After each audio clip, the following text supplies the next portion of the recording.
I Am Martin Luther King Jr. Written by Brad Meltzer, illustrated by Christopher Eliopoulos. I am Martin Luther King Jr. When I was little, I used to get into a lot of accidents. One day, my little brother hit me in the head with a baseball bat. 2 other times, I mistakenly got knocked over by a car. Another day, I tumbled over our banister, then bounced through an open door into the basement. Whoa! Amazing fall. You okay? I'm okay. No matter how many times I fell, I kept getting back up. Even before I can read, I knew I liked books. My dad always talked about how I kept a lot of books around me. I used to tell my parents, when I grow up, I'm gonna get me some big words. There is a power in words. Big words were in my future. When I was 6 years old, one of my best friends was a boy whose father owned a store across the street. Tag, you're it. No, you're it. No, you're it. No, you're it. My friend was white. I was black. It didn't matter to us. We would play games and have fun together. But when we started going to school, everything changed. He went to a school where all kids were white. I went to a school where everyone was black. Soon after, he told me, I can't play with you anymore. Why?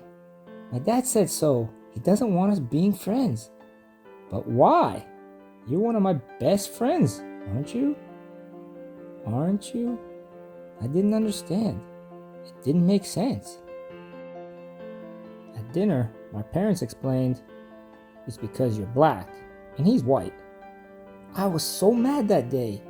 How could someone treat me differently just because of the color of my skin? I wanted to hate my friend and his father. But my parents told me to do the opposite, that I should love my friend even though he hurt me. They taught me that it's better to have more love in your life than more hate. Then my mother taught me one of the most important lessons of all. You are as good as anyone.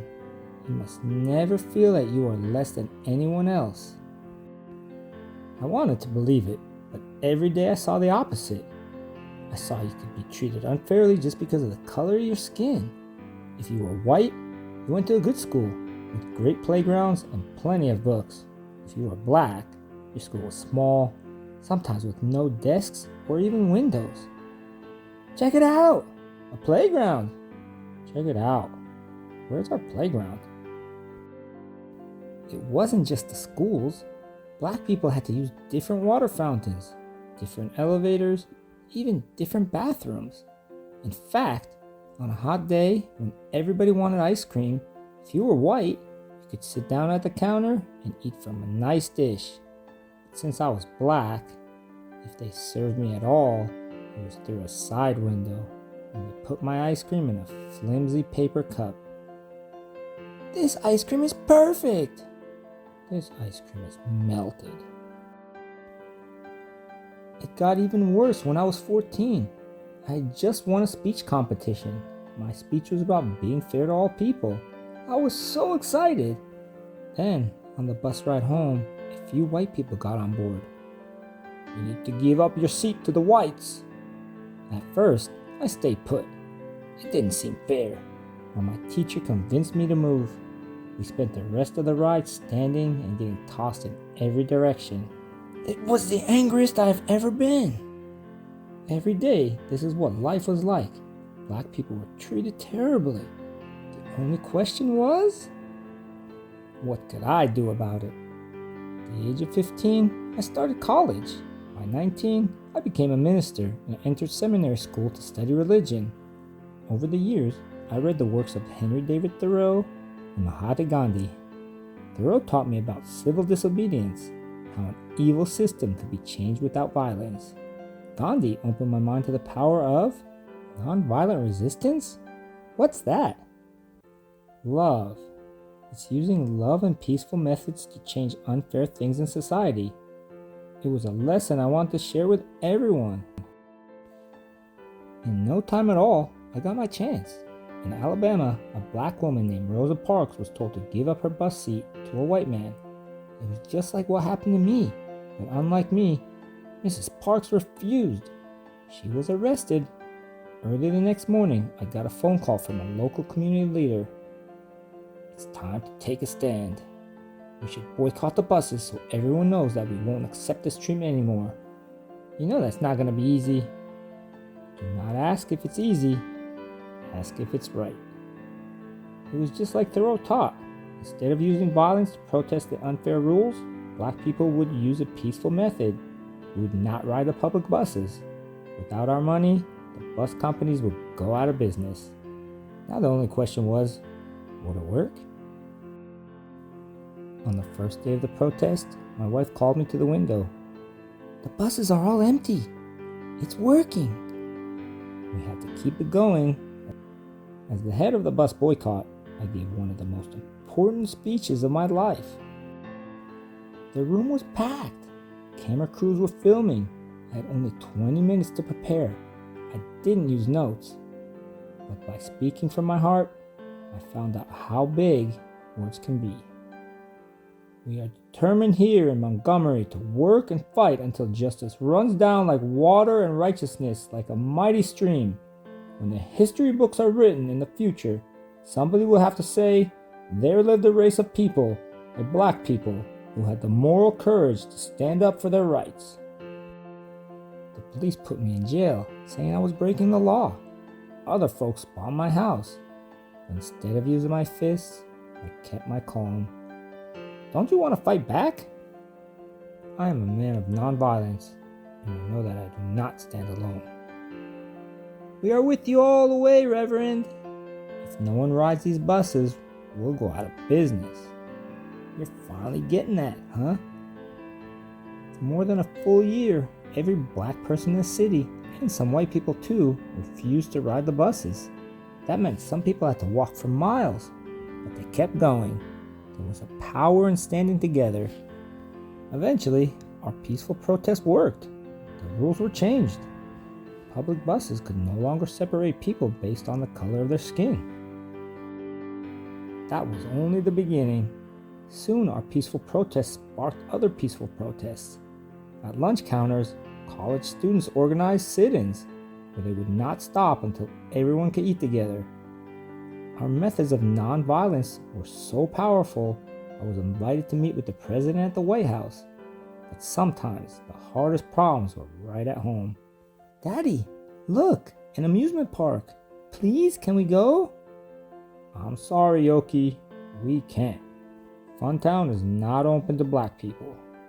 Seeing my daughter cry was one of the most painful moments of my life. It only made me work harder for change. Was it easy? Absolutely not. During one protest in Birmingham, Alabama, the police again arrested me and locked me in a dark jail cell that had only one window. Injustice anywhere is a threat to justice everywhere. Someone slipped me a newspaper in which white religious leaders had written an article calling us lawbreakers. Someone then snuck me a pen. In that jail cell, I wrote my own response in the margins of the newspaper and even on toilet paper. My letter from Birmingham jail was soon published as a pamphlet. Then it was in magazines and newspapers. Today it has been read by millions of people. Like I said, it is amazing how big words can be. Our message was so important, even kids your age joined us.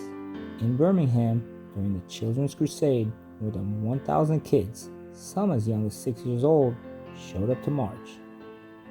What do you want? Feed 'em! The first day, the police arrested 900 of them. The next day, 2,500 children showed up, ready to go to jail. This was our finest hour. Enraged that we were not giving up, the chief of police told the firemen to spray the children with water hoses and attack them with dogs. They thought it would stop us, but instead, as the whole country watched on TV, what they were doing to our children, it was a wake-up call for the nation's conscience. How can they treat little kids like that? That's not right. We need to help them. 90 days later, the rules began to change. Now blacks and whites in Birmingham were using the same lunch counters, water fountains, and restrooms. You could feel it in the air. More change was coming. Freedom was contagious. By the summer of 1963, an estimated 1 million Americans held their own protests in cities across the country. A man named A. Philip Randolph suggested a massive march. If we march together peacefully, they won't be able to ignore us. Together, we can convince Congress and the President to pass laws so that no one in America can treat people differently based on skin color. I like the idea. Where should we have it? There's only one place. People came from almost every state. They came in nearly every form of transportation. They even took off work and did not get paid just to be there. Old people, young people, black people, white people, even children like you. They all came to Washington, D.C., gathering in a righteous army. Why? Because they wanted change. And they knew the surest way to change the world is to stand together. I am happy to join with you today in what will go down in history as the greatest demonstration for freedom in the history of our nation. On August 28, 1963, I stood at the podium and spoke what some later called my biggest words of all. March on Washington for jobs and freedom. I have a dream that my 4 little children will one day live in a nation where they will not be judged by the color of their skin, but by the content of their character. I have a dream that one day little black boys and black girls will be able to join hands with little white boys and white girls as sisters and brothers. Let freedom ring from every mountainside. Let freedom ring. After the March on Washington, the President and Congress passed new laws for civil rights, but that didn't mean our work was done. Indeed, our greatest battle was still to come. It began with 600 activists as they tried to walk 54 miles from Selma, Alabama to the state capital of Montgomery. Back then, there were rules that stopped black people from voting. If you want to change the laws, you have to be able to vote for new people who make the laws. We're marching to tell the governor we want voting rights. This brutality must end. No matter what, don't let them pass. The police had billy clubs and tear gas. They attacked our group and knocked many people down. But, as I learned so long ago, you have to get back up. No matter how hard they hit us, we remained peaceful. Still, we didn't get through. 2 days later, we tried again. Now there were 2,500 of us. We will get to Montgomery. No, you won't. I promise you won't. Once again, we tried. Once again, we did not get through. Did we give up? What do you think? It was Sunday, March 21, 1965, our third try. Now we had 8,000 people with us. We are on the move.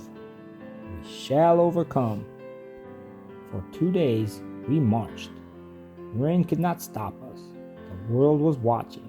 The White House was too. President Johnson even sent troops to protect us. Check out the crowd. Black, white, Christian, Jewish, all standing together. Exhaustion could not stop us. As we reached Montgomery, Alabama, tears were shed. But this time, they were tears of joy. In my life, people tried to tell me I wasn't as good as they were, just because of the color of my skin. When someone hurts you like that, it can be tempting to hurt them back. You must refuse. When someone shows you hate, show them love. When someone shows you violence, show them kindness. To reach our goals, we must walk the path of peace. We must lock arms with our brothers and sisters. We must march together. When we do, our voices will be heard and freedom will ring. Remember Funtown Amusement Park? Its doors eventually opened to black people, and Dr. King got to take his daughter. Did you know that he was the youngest person to win the Nobel Peace Prize at that time? Just 35 years old. He donated the prize money to the civil rights movement. He said that the prize was the work of many other unsung heroes. He fought against poverty too. There's even a national holiday for him, the third Monday of every January. Only Washington and Lincoln get a day like that, and they share theirs. It's a day to remember how far we've come, and how much more work there is to do. I am Martin Luther King Jr. I stand for peace, I stand for justice, I stand to help others. I stand as proof that no matter how hard the struggle, we must fight for what is right and work to change what is wrong. Whatever struggle you face, no matter how hard it gets, you must always move forward. I am proof of this. If we rise up, if we stand together, if we remain united, nothing can stop our dream. The time is always right to do right. Martin Luther King Jr.